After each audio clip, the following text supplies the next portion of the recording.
El lema de la Agenda 2030 para el Desarrollo Sostenible es no dejar a nadie atrás. En lo que respecta a la eliminación de todas las formas de violencia contra las mujeres y las niñas, que es la meta 5.2 de la Agenda, para ser fiel al desafío de no dejar a nadie atrás, es necesario no olvidar a las víctimas de formas de violencia poco visibilizadas, pero no por ello poco frecuentes. Para actuar adecuadamente frente a esas formas de violencia poco visibilizadas, necesitamos tener en cuenta todos los factores de vulnerabilidad que convergen en las víctimas, así como las dificultades que éstas enfrentan. La violencia sexual, en concreto, afecta sobre todo a las mujeres jóvenes. Ahora bien, la violencia sexual es un fenómeno complejo, en el que además de la edad y el género, intervienen también otros factores de vulnerabilidad, como el uso de sustancias psicoactivas, como drogas ilegales, drogas legales o fármacos psicoactivos. Mi nombre es Pablo Prego Meleiro y desde hace 3 años trabajo en diversos proyectos de investigación con jóvenes y adolescentes, tanto en el ámbito universitario como en institutos de educación secundaria. Proyectos orientados a prevenir la violencia sexual en contextos de ocio nocturno. Mi trabajo se ha centrado en las agresiones sexuales facilitadas por drogas, un problema grave, pero al cual no se le ha concedido la atención necesaria, al menos no del modo adecuado. Con este vídeo quiero llamar la atención sobre la necesidad urgente de sensibilizar a nuestra sociedad frente a las agresiones sexuales oportunistas facilitadas por drogas en los contextos de ocio nocturno.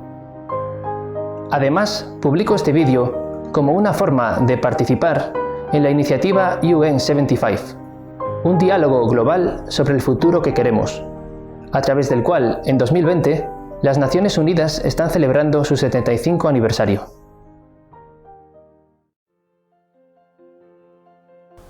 Este tipo de violencia tiene un carácter interseccional, ya que en él se combina la violencia sexual contra la mujer y el uso inadecuado de drogas o sustancias psicoactivas.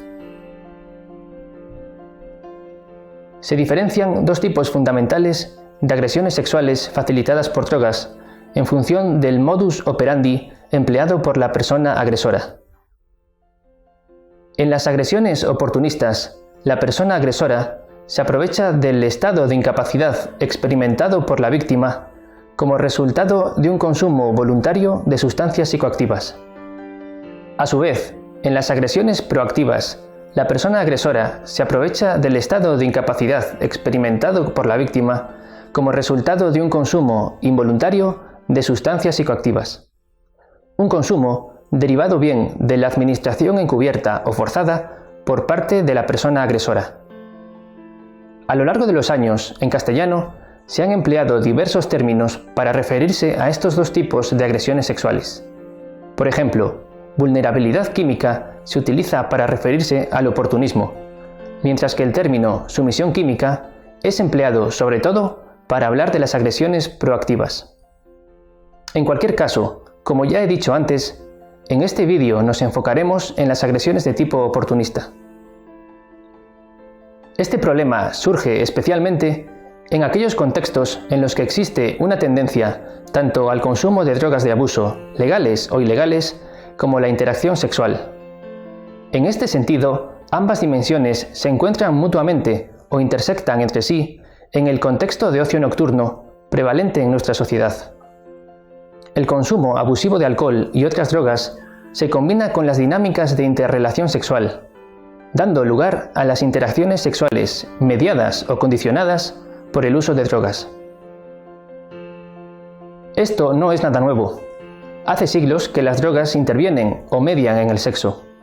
Sin embargo, la mediación de las drogas en la interacción sexual está sujeta a los cambios sociales que afectan tanto al consumo de drogas como a la propia interacción sexual. En este sentido, durante las últimas décadas, cambios muy importantes han afectado tanto al consumo como a la interacción sexual. Se han generalizado patrones de ocio juvenil basados en el consumo abusivo de alcohol, en concreto en el consumo de dosis elevadas en pequeños intervalos, lo que favorece la intoxicación. ha disminuido significativamente la brecha de género en el consumo de alcohol, entre mujeres y hombres, especialmente entre jóvenes y adolescentes. Asimismo, se han producido importantes cambios generacionales en la interacción sexual. En este sentido, ha aumentado considerablemente la frecuencia de interacción sexual y el número de parejas, y ha disminuido la edad de debut sexual. Se ha descrito un modelo de sexualidad instantánea, sobre todo en el contexto de ocio nocturno juvenil, consistente en encuentros sexuales específicos, sin vínculos emocionales, a través de los cuales se busca la satisfacción inmediata del deseo sexual. De este modo, en el contexto de ocio nocturno prevalente en nuestra sociedad, aumenta la probabilidad de interacción sexual bajo el efecto de sustancias psicoactivas. En este sentido, muchos estudios señalan el riesgo de agresión sexual en este contexto, debido a una mayor probabilidad de contacto entre víctimas intoxicadas y potenciales agresores. Existe una percepción estratégica sobre el uso de drogas como agentes facilitadores para lograr encuentros sexuales. Predomina el alcohol como sustancia empleada para adquirir confianza en uno mismo e interactuar con posibles parejas. Sin embargo, también se valoran los efectos psicoactivos sobre terceras personas.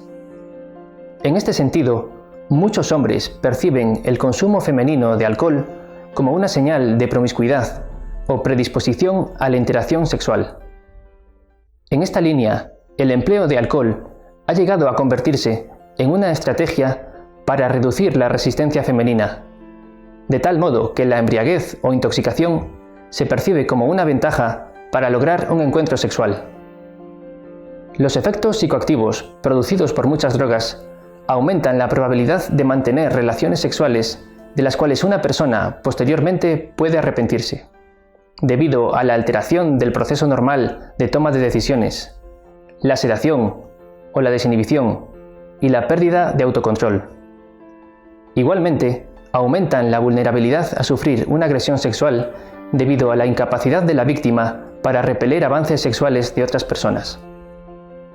Las estrategias utilizadas para aprovecharse del estado de incapacidad producido por el consumo voluntario de drogas incluyen tanto buscar a personas que estén experimentando efectos psicoactivos, como estimular el consumo voluntario de terceras personas. Estas estrategias, basadas en estimular el consumo voluntario de terceras personas, conllevan un esfuerzo intencional implícito de debilitar la capacidad de la víctima para resistirse ante una eventual interacción sexual y favorecer así una relación sexual sin consentimiento. Estas estrategias se ajustan a los modelos que describen el comportamiento de los agresores sexuales, quienes seleccionan a sus víctimas en función de su nivel de vulnerabilidad o de su capacidad para resistir un ataque. Aprovechar la incapacidad de la víctima para resistirse es la estrategia coercitiva utilizada con mayor frecuencia por los agresores.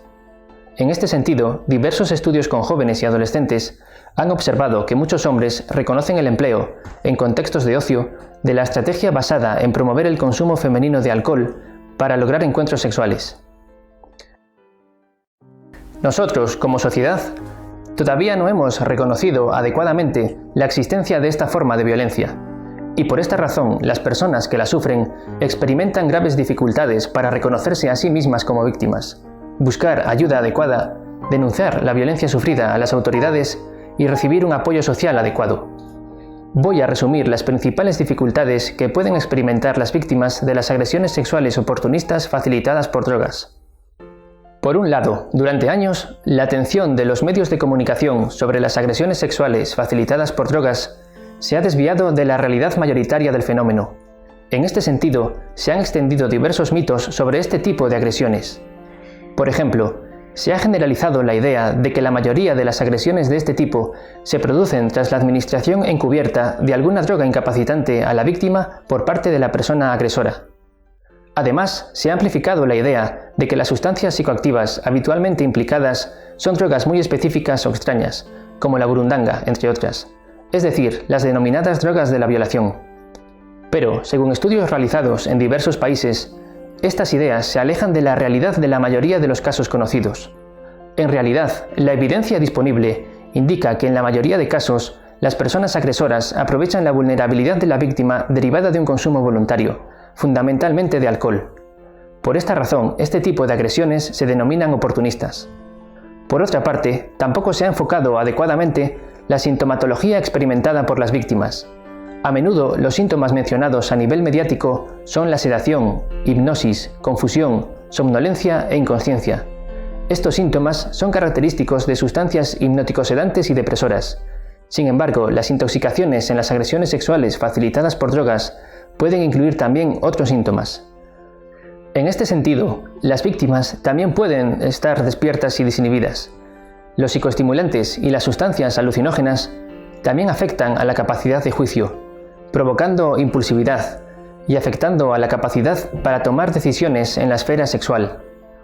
La cocaína, las anfetaminas y los estimulantes de tipo anfetamina se asocian con las agresiones sexuales facilitadas por drogas, debido a que desinhiben y aumentan el deseo sexual, haciendo a la persona consumidora más susceptible a la actividad sexual. Ahora bien, percibir como verdaderas ideas alejadas de la realidad conlleva un doble riesgo. Por un lado, dificulta que las víctimas se identifiquen a sí mismas como tal, debido a que su experiencia se aleja de las ideas generalizadas o socialmente aceptadas. Por otro lado, los mitos inhiben la percepción de los verdaderos riesgos, lo que dificulta la prevención. Por otra parte, las víctimas también enfrentan una serie de actitudes sociales sexistas en relación al consumo de alcohol y otras drogas, así como respecto a la interacción sexual. En este sentido, la mentalidad social predominante, tanto sobre el consumo como sobre el sexo, penaliza más a las mujeres que a los hombres. Es decir, la percepción social mayoritaria es más restrictiva sobre el comportamiento femenino en lo que respecta al consumo de drogas y al sexo.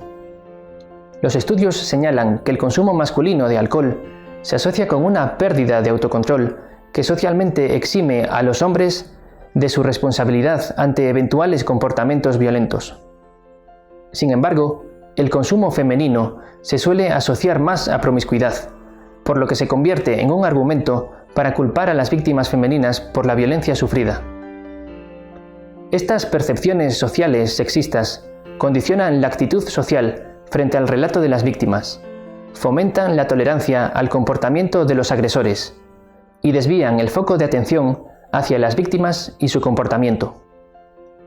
Las víctimas, que en el momento de la agresión se encontraban bajo los efectos del alcohol consumido voluntariamente, suelen ser cuestionadas socialmente y consideradas en mayor medida como responsables de la violencia sufrida. Además, las víctimas experimentan también otras dificultades derivadas de los efectos farmacológicos producidos por las sustancias psicoactivas implicadas en las agresiones. Es habitual que las víctimas experimenten confusión y amnesia, es decir, cierta dificultad para recordar lo ocurrido. Esto puede hacer que la víctima se cuestione la credibilidad de su propio relato. Además, diversos estudios indican que en este tipo de agresiones sexuales se observan menos lesiones físicas, tanto genitales como extragenitales. Esto se relaciona con el hecho de que las personas agresoras necesitan ejercer menos fuerza física, al estar las víctimas incapacitadas, y por lo tanto ejercer menos resistencia que en condiciones normales. La ausencia de lesiones se ha relacionado con la minimización por parte de las víctimas de la gravedad de la violencia sufrida. De este modo, la ausencia de lesiones también puede afectar a que la víctima tenga dificultad para identificar el episodio sufrido como un delito denunciable. Por otra parte, las víctimas de violencia sexual sufren un fuerte daño psicológico, con sentimientos intensos de tristeza, baja autoestima, miedo, inseguridad, angustia, culpabilidad y vergüenza. En concreto, el sentimiento de culpabilidad es más habitual entre las víctimas de violencia sexual que entre las víctimas de otras formas de violencia, posiblemente debido a la prevalencia de actitudes sociales sexistas que culpan a las mujeres víctimas de la violencia. Todas estas dificultades son un caldo de cultivo para la perpetuación de las agresiones sexuales oportunistas facilitadas por drogas.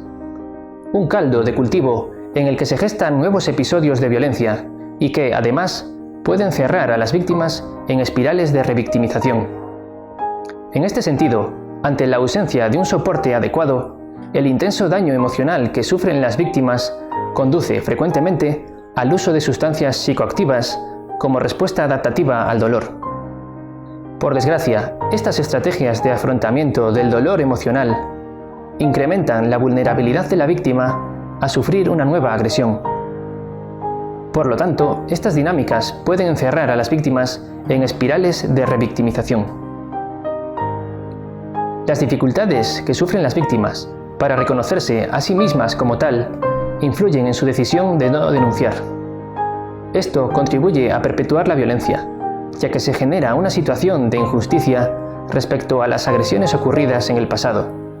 Pero, además, la ausencia de denuncias contribuye también a desconocer tanto la verdadera dimensión del problema como su naturaleza, lo cual es necesario para tomar medidas preventivas bien dirigidas. Para hacer frente a este problema, es necesario aumentar la sensibilidad social frente a las agresiones sexuales de tipo oportunista facilitadas por drogas. La sociedad debe reconocer la existencia de este problema dentro de sí misma como un paso esencial para identificar a las víctimas y poder ayudarlas adecuadamente. Visibilizar todas las formas de violencia contra la mujer es necesario para alcanzar la meta 5.2 de la Agenda 2030 de Desarrollo Sostenible, meta que consiste en eliminar todas las formas de violencia contra las mujeres y las niñas.